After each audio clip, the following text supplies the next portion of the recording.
Archimedes, ये एक नाम याद रखना। आर्किमिडीज में इनको तलाश करनी थी कि घनत्व कैसे निकालते हैं। घनत्व मतलब समझ रहे हो, बहुत सरल भाषा में समझाऊंगा आपको, डीएनए की तरह। जैसे 1 फीट बाई 1 फीट का ये अपना ये लगा हुआ है पत्थर, मुझे इसको नापना है कितने वर्ग फीट है, तो अपन क्या करेंगे, लंबाई गुनी उन्होंने क्या है, लंबाई गुनी चौड़ाई, तो लंबाई गुनी चौड़ाई निकाल के अपने बोल देंगे 6/2, 6 × 12 वर्ग फीट है। चलो ठीक है। अब एक बार बताओ, ये लंबाई भी है, चौड़ाई भी है और ऊंचाई भी है, तो फिर कैसे नाप, तो फिर अपन क्या करेंगे, लंबाई गुनी चौड़ाई गुनी और अपन फिर बोलेंगे घन फीट, ठीक है ना। अब एक बार बताओ, इसको नापना, अब टेंशन, इधर से नाप लिया तो 3/2, इधर से नापा तो 1 फीट, पता चला उधर आधा फीट ही दे दिया। अब चलो इसको भी नाप लिया, इसको भी आप नाप सकते हैं, लेकिन अब मेरा आयतन निकालो, मैं कितने स्क्वायर फीट का हूँ, मैं कितने घन फीट का हूँ। तो बेचारा आर्किमिडीज कागज लेके परेशान, अंगली का निकाले, पेन का निकाले, दांत का निकाले, वो निकाल नहीं पाया। अंत में क्या हुआ, उसको इतने दिन से कोशिश कर रहा था, वो हिसाब नहीं मिल रहा था, और वो बाथरूम में जाके नहाने के लिए जैसे घुसा, तो जैसे घुसा तो उतना पानी बाहर निकल आया। उसके दिमाग में आया, अरे ये पानी जितना निकला ना उतने किलो का हूँ, पानी में क्या बोले, अच्छा बोले मैं कितने का, जैसे आप समझ रहे हैं 1 लीटर की पानी की बोतल तो वो ऐसी है, लेकिन 1 लीटर पानी के चपटे डब्बे में आ सकती है, खाली शेप बदला। लेकिन उसका कोई आपसे कहे इसका शेप बदल के 1 किलो का शेप अलग कर दो, इसका अलग कर दो, उसका अलग कर दो, तो ये गणित का, लेकिन गणित का भी खेल इतना, कविता भी जितना मजेदार होता है। वो आर्किमिडीज कपड़े खोल के उसमें उतरा, वो बिना कपड़े के भाग गया, यूरे का बोले क्या हुआ, बोले उत्तर मिल गया, बोले बाथरूम में। एक मजेदार बात हुई, एक लड़के में वो प्रयोग कर रहा था कोई चीज बनाने की, वो पदार्थ बना रहा था, 3 साल से नहीं बन रहा, 3 साल बाद उसको गुस्सा इतना आया, उसने की ऐसी की तेजी इसकी, उसने उसी में पेशाब कर दिया। वो उस पदार्थ को जमाना चाह रहा था और पेशाब करने का जम गया, तो बाद में मालूम पड़ा इसमें यूरिया मिलाना था।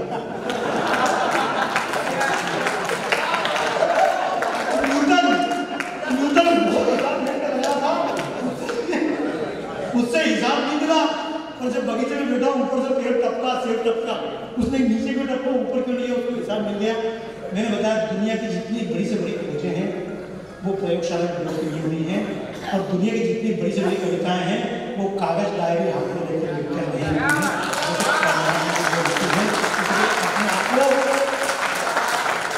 इसलिए मैं नहीं कहूँगा परमात्मा को याद करना, मैं नहीं कहूँगा परमात्मा को याद करना, मैं नहीं कहूँगा इस स्वरूप में याद करना, मैं नहीं कहूँगा उस स्वरूप में याद करना, मैं तो कहूँगा भारत की सबसे बड़ी कविता है देवस्य पश्चिकार मुकाबिल न हमारे तरह जिलेती।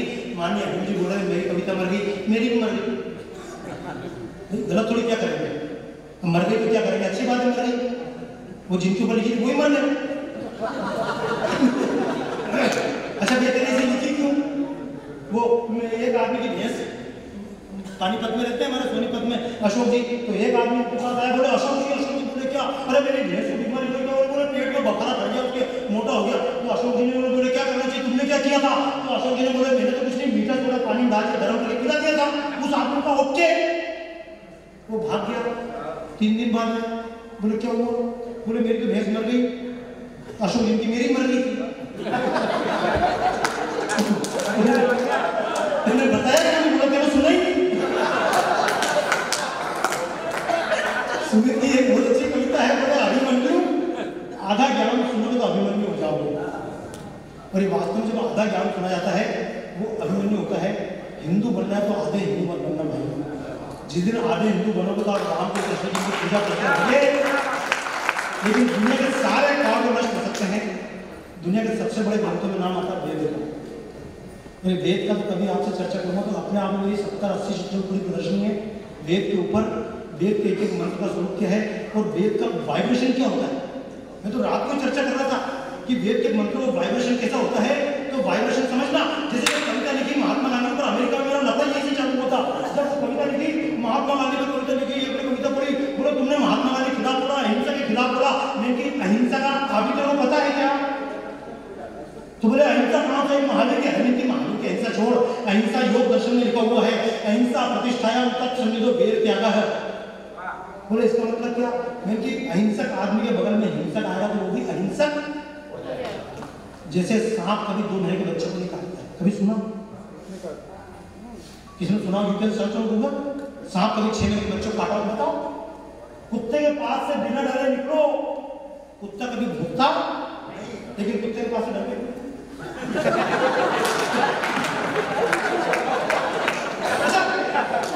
एक तो बताओ, कुत्ते को किसने बताया कि डर गए? लेकिन सुनना, अब वो मशीनें बन चुकी हैं,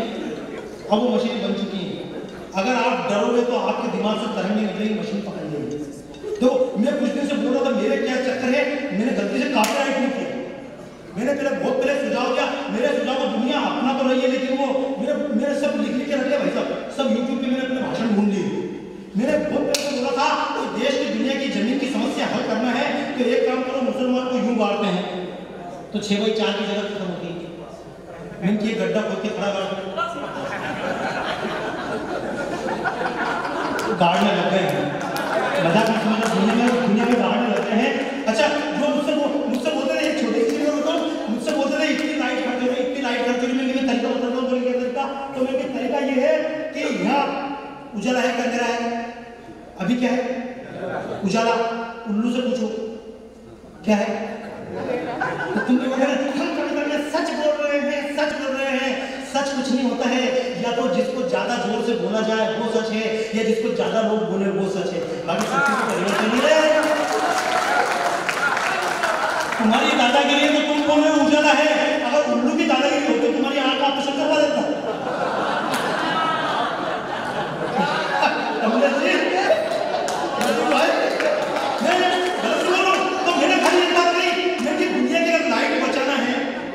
दुनिया की लाइट बचाना, सरकारों ने पूरी बात नहीं मानी, कुछ देशों गवर्नमेंट ने माना और इंफ्रारेड चालू हुआ। मैंने कहा आप कुछ मत करो, उल्लू की आंख का अध्ययन कर लो, उल्लू की आंख का अध्ययन करके चश्मा बना लो। गलत कहा है, उल्लू की आंख का अध्ययन करके चश्मा बना लो। जहां अंदर में जाओ चश्मा लगा लो दिन, यहाँ चश्मा उतार दो तो दिन 24 घंटे दिन मुझे गलत नहीं काम है आपने। अच्छा ये मजाक नहीं समझना। अब मैं इसको साइंटिफिक रूप से एक बात तो बता रहा हूँ, उसको बात करके बात समाप्त करता हूँ, क्योंकि बात समाप्त करना कठिन पड़ेगा। अब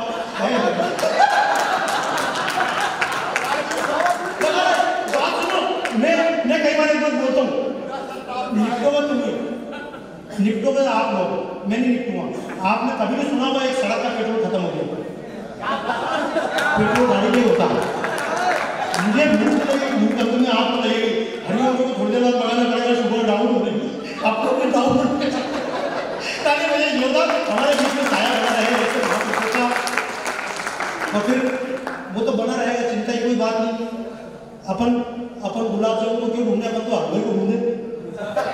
ताली बजाओ, जल्दी भी बोलो भाई, मैं हलवे को ढूंढने जाऊँ, राजा को ढूंढने जाऊँ, इनको ढूंढने जाऊँ, इन कभी और ढूंढने अच्छा मतलब मैं तो ऐसा देख लूँ योज का सतत दुर्लभा।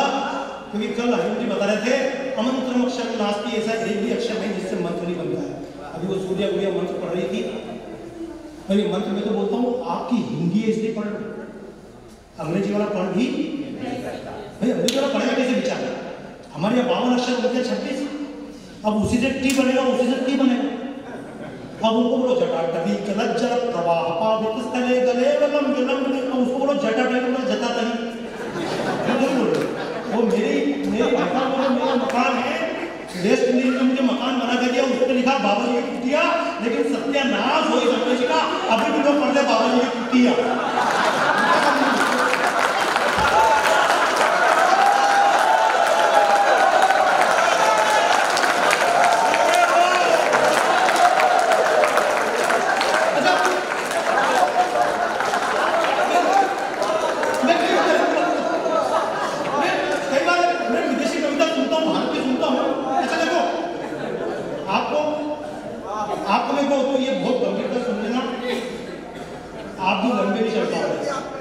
लंबे नहीं चलता हूँ। जब मैं छोटा था कविता पढ़ते थे बिहारी के दूल्हे। जब हम छोटे थे कविता पढ़ते थे, सेनापति पद्माकर इनकी कविताएं थी ऋतु वर्णन के ऊपर। हम जब बचपन में पढ़ते थे चारों चंद्र की चंचल किरणें खेल रही है जंगल में, अब मेरे शब्द की गायब हो गए। अयोध्या से उपाध्याय हरिओम, किसी ने नाम सुना? बस खाली नाम ही सुना ना, आपकी संतानों ने। उनसे पूछना अयोध्या प्रसाद बोले, अयोध्या में जाकर प्रसाद मिलता है, उसको अयोध्या प्रसाद मिलता है, उनके बताएंगे बच्चे। वो हमने कभी उसको सुना नहीं। ये सारे कभी गायब हो गए, क्यों? हमारी भाषाएं गायब हो गई। इसलिए जिन भाई कैसे हंसे? वो चुटकुला है ना, वो बीबी के कपड़े धोता तो कौन सी बड़ी बात है, सभी धोते हैं, वाशिंग मशीन में सब धोते हैं आपस में, भाई कौन सी बहुत बड़ी बात है? आदमी घर पे रोटी बना रहा, 20 साल पहले चुटकुला था, चुटकुला भाई सबका काम है, अक्सर नीचे कर रहे हैं। तो जैसे धीरे धीरे विषय बदलते जाएंगे बहुत सारी चीजें, लेकिन मैं एक ही बात कहूँगा, अपने आप में छोड़ना। ओशो ने बहुत अच्छी बात कही थी, उन्होंने एक बात कही थी कि भारत के बिना पढ़े लिखे लोग, भाई साहब ये विषय जरा, दुनिया में जितने पढ़े लिखे लोग हैं वो ज्ञानी हैं, लेकिन भारत में जितने बिना पढ़े लिखे लोग हैं वो बिना पढ़े लिखे ज्ञानी हैं, हम पढ़े लिखे अज्ञानी हैं।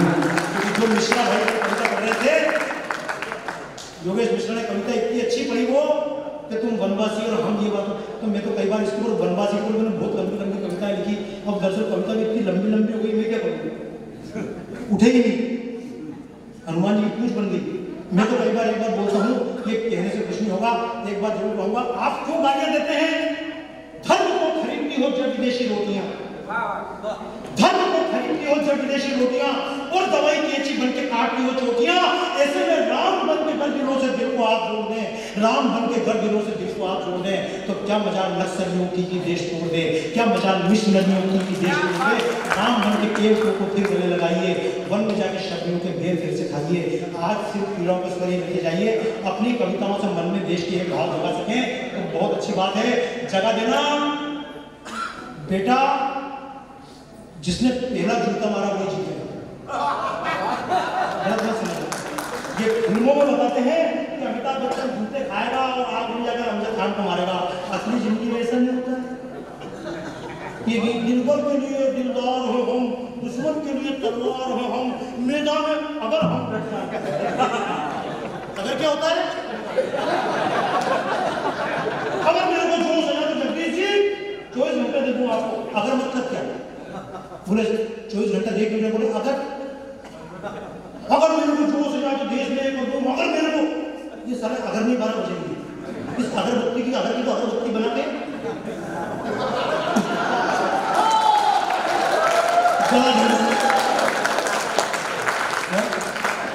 अच्छा देखो, ये कविता सुनना, इनको हमने अपना आदर्श बनाया। ये लोग बोलते हैं कवि संगम की कविता कैसी, तो आपकी कविता सुनना, मैदान में अगर हम डट जाए तो मुश्किल है कि पीछे हट जाए, नालायक गांधी की औलाद फिर भी आगे नहीं बढ़ेगा।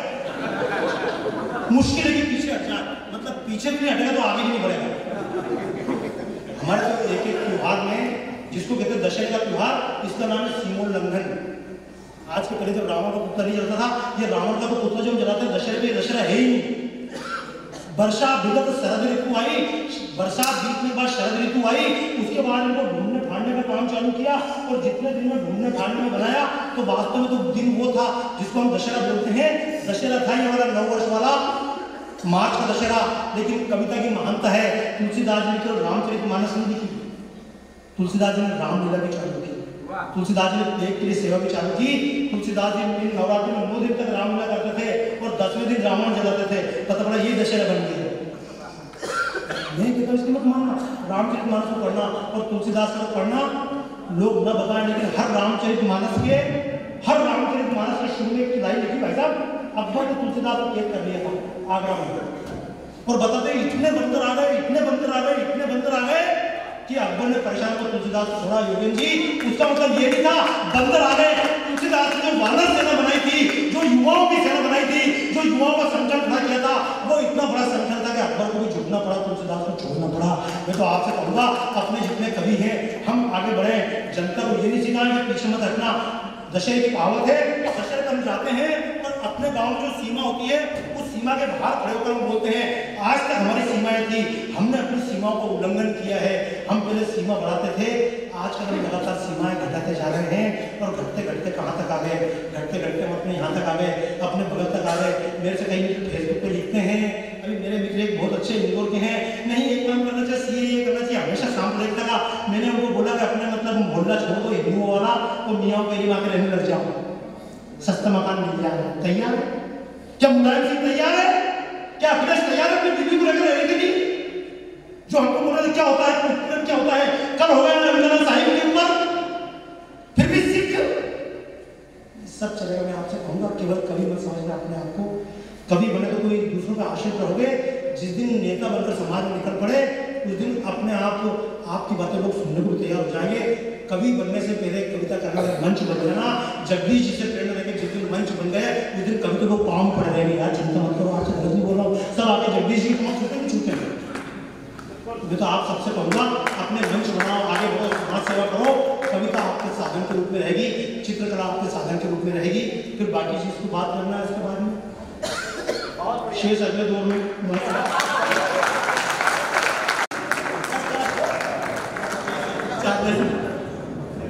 भाई साहब बोल रहे हैं, बस मैं समापन कर दूं उसका। भाई साहब ने बड़ी अच्छी बात कही। जब रामायण में राम का राज्य तिलक हुआ था, जब दशरथ के बाद में दशरथ ने राम का राज्य तिलक करने की कोशिश की थी, तो उनके पास जो लोग थे, दशरथ से राम ने पूछा कि मुझे वो बताओ कि आखिर राजा बनने के बाद क्या करना पड़ेगा। तो दशरथ ने सबसे पहले राम से कहा, तुम अपने राज्य में चिंता करना कभी ठीक है कि नहीं। उसके बाद में उन्होंने कहा, तुम्हारे राज्य में तुम चिंता करना साधु ठीक है कि नहीं। फिर उन्होंने कहा, तुम अपने राज्य में चिंता करना व्यापारी ठीक है कि नहीं।